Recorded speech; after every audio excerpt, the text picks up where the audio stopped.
राजो की कहानी। राजो एक गरीब वालिदैन का बेटा था। इसके वालिद एक फैक्ट्री में मजदूरी करते थे। कलील आमदनी की वजह से इनका गुजारा बहुत मुश्किल से हो रहा था, मगर इंतहाई गुर्बत के बावजूद राजो एक निहायत नेक और होनहार लड़का था। वो स्कूल में हमेशा अव्वल आता था। अपनी खुश अखलाकी और अच्छी आदतों की वजह से वो अपने साथी तालिब इल्मों और असातिज़ा की आंखों का तारा था। फारिग औकात में इसके दौसत क्रिकेट, फुटबॉल या दूसरे खेलों में मशगूल रहते थे, मगर राजू या खाला अजरा के लिए करीबी मार्केट से सब्जी लेने जा रहा होता था, या फिर इसने शाहिद आंटी के घर का बलजुमा कराना होता था। कभी इरफान बाबा इससे दवाई मंगवा रहे होते थे, तो कभी गली के आखिरी मकान में रहने वाली बानो अम्मा पान लाने का कहती थी। कभी पड़ोसन खालिदा आंटी दौड़ी दौड़ी आती थी, अरे राजू बेटा, हमारे घर मेहमान आए हैं, जरा दौड़कर पेप्सी तो ला दो। खर्ज राजू ने कभी किसी को इनकार नहीं किया था। वो मोहल्ले भर के लोगों के काम आता था। सब लोग अपने बच्चों को राजू की ईमानदारी और खुश अखलाकी की मिसाल दिया करते थे और उसी की तरह बनने को कहते थे। एक दफा ऐसा हुआ कि इलाके में चोरी की वारदातें बढ़ गईं। आए दिन किसी ना किसी घर में चोर आते थे और सब कुछ लौट कर ले जाते थे। चुनाचा राजू ने दोस्तों के साथ अपने मोहल्ले की चौकीदारी का बंदोबस्त किया। वो और इसके दौसत रात रात भर पहरा दिया करते थे।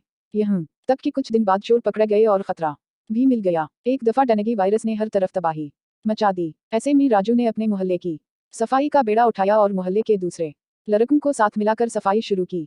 चंद रोज में ही ना सिर्फ मोहल्ला साफ सुथरा हो गया, बल्कि राजू के मोहल्ले वाले डेंगू मच्छर से भी महफूज रहे।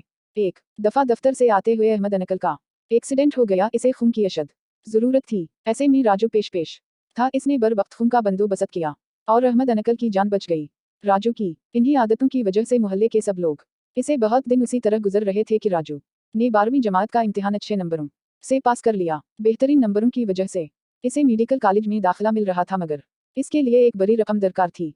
राजू ने अपने वालिद से बात की तो इसके वालिद ने इसे समझाया कि बेटा, घर के हालात तुम्हारे चाहते थे और इसे दिलो जान से प्यार करते थे। राजू के घर के हालात दिन बदन खराब हो रहे थे, क्योंकि इसके वालिद अक्सर बीमार रहने लगे थे। वो कई रोज से काम पर नहीं जा रहे थे। इस तरह इनकी आमदनी मजीद कम हो गई थी। राजू के वालिद राजू को मजीद तालीम के हक में ना थे। वो चाहते थे कि राजू भी इनके साथ काम पर जाया करे, ताकि घर के हालात कुछ बेहतर हों।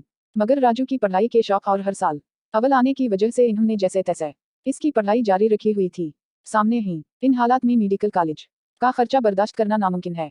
शायद डॉक्टर बना तुम्हारी किस्मत में नहीं है। राजू भी समझदार था। इसे अपने हालात का पता था, मगर वो मुरझा सा गया। इसे बहुत दुख हो रहा था कि वो आगे नहीं पढ़ सकेगा। उसी दुख की वजह से इसने घर से निकलना तकरीबन बंद कर दिया। 2 दिन बाद शाम को राजू के दरवाजे पर दस्तक हुई। राजू ने दरवाजा खोला तो बहुत हैरान हुआ। इरफान बाबा, Ahmad uncle, Shahid aunty, Khalida aunty और मोहल्ले के दूसरे अफराद दरवाजे पर मौजूद थे। राजू बेटा कौन है बाहर? इसके वालिद ने अंदर से आवाज रे कर दी।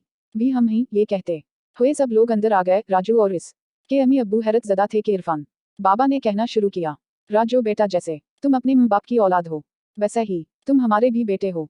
वैसे भी तुमने हमेशा हमारी औलाद से ज्यादा हमारा ख्याल रखा है, लिहाजा हमने फैसला किया है कि तुम्हारे मेडिकल कॉलेज का खर्चा हम सब मोहल्ले वाले मिलकर बर्दाश्त करेंगे। ये कहते हुए इन्होंने नोटों से भरा हुआ एक लिफाफा राजू की तरफ बढ़ा दिया और हम तुम कल ही अपने दाखिल के लिए दरखास्त जमा कराओ और आइंदा जितनी रकम की जरूरत पड़ेगी वो आपको मिलती रहेगी। राजू ने हिचकिचाहट का इजहार किया तो अहमद अंकल बोल उठे, अगर तुम ये पैसा नहीं लोगे तो हम सब नाराज हो जाएंगे। राजू की आंखों से खुशी के मारा आंसू निकल पड़े और वो फर्त जज्बात से इरफान बाबा से लपट गया। इसे दूसरों के साथ पुछाई करने का सदील गया था। खत्म शद।